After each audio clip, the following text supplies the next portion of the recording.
Shalom, Bapak, Ibu, Saudara yang dikasihi Tuhan.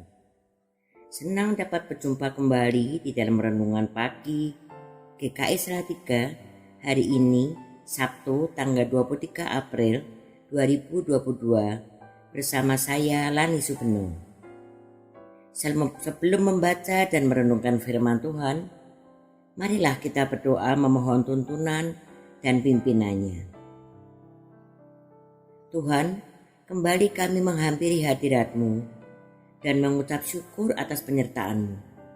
Kami boleh ada sampai hari ini karena kasih dan kemurahan-Mu ya Tuhan.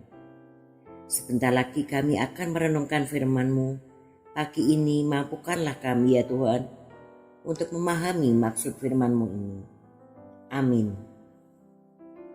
Tema pagi ini, melekat kepada Tuhan pasti menghasilkan buah.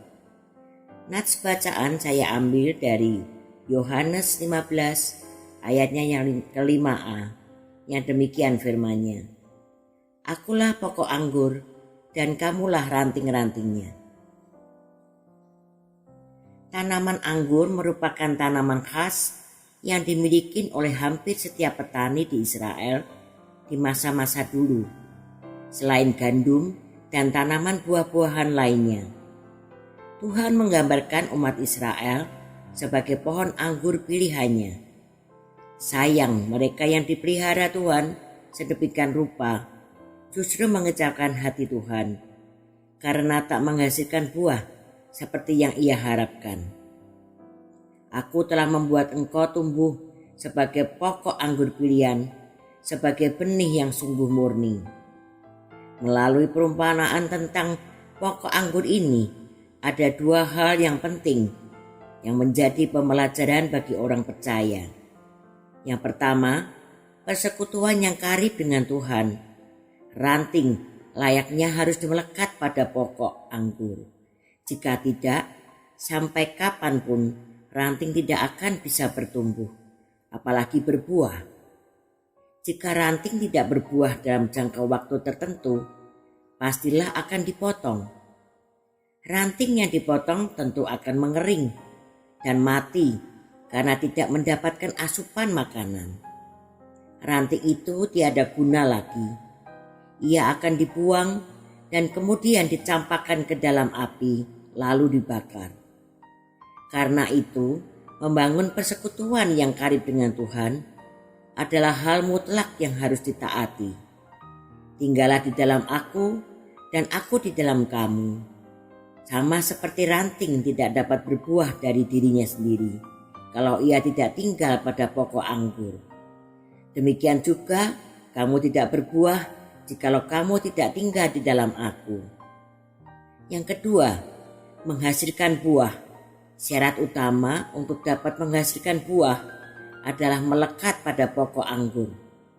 Barang siapa tinggal di dalam aku dan aku di dalam dia, ia berbuah banyak. Sebab di luar aku, kamu tidak dapat berbuat apa-apa.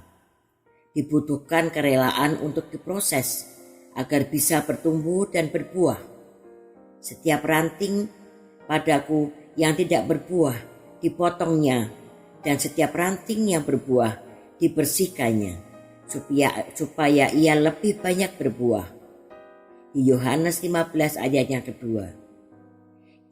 Ketika kita membuka diri kepada Tuhan dengan mengizinkan Roh Kudus masuk dan tinggal di dalam hidup kita, mau tunduk pada pembentukannya, mau dibersihkannya, maka hidup kita siap untuk menghasilkan buah.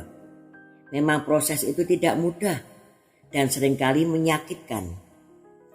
Hidup yang berbuah adalah salah satu pertanda kerohanian seseorang bertumbuh dan mencapai kedewasaan rohani.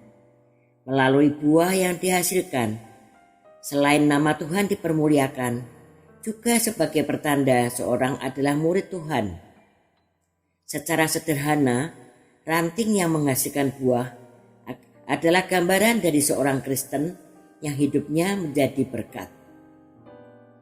Untuk mengenali pohon yang jenisnya bukan dilihat dari batang, daun, atau dahan, melainkan dari buahnya. Prinsip penting yang harus dipahami oleh. Dipahamin adalah bahwa suatu tanaman tak akan mungkin berbuah dalam waktu singkat, tetapi butuh proses yang relatif panjang, tergantung pohon dan jenis tanamannya. Untuk bisa berbuah, yang dalam arti menjadi berkat, ada harga yang harus dibayar, yaitu membiarkan Tuhan memangkas dan membersihkan karakter atau kebiasaan hidup yang tidak sesuai dengan kehendaknya. Ranting yang dibersihkan justru memberikan kesempatan bagi pohon untuk menghasilkan bahan makanan yang cukup, yang kemudian disalurkan ke batang dan akhirnya kepada buah. Proses pembersihan atau pemangkasan dari Tuhan ini bisa melalui masalah dan ujian. Dibersihkan itu sakit secara daging, tapi mendatangkan kebaikan bagi kita. Ketika kita mau tunduk pada proses Tuhan ini, Tuhan akan memberikan perhatian secara khusus kepada kita. Ketika hidup kita menjadi kesaksian yang baik, kita akan mudah memenangkan jiwa bagi Tuhan. Sebab kesaksian hidup adalah penginjilan yang penting, yang paling efektif untuk memenangkan jiwa. Amin. Marilah kita berdoa. Bapa Surgawi, terima kasih untuk firman-Mu yang telah kami dengarkan pagi ini. Kiranya bisa menjadi berkat bagi orang percaya yang hidupnya berbuah bagi Tuhan. Amin. Selamat pagi Bapak Ibu Saudara, selamat beraktivitas. Tuhan Yesus memberkati kita semua.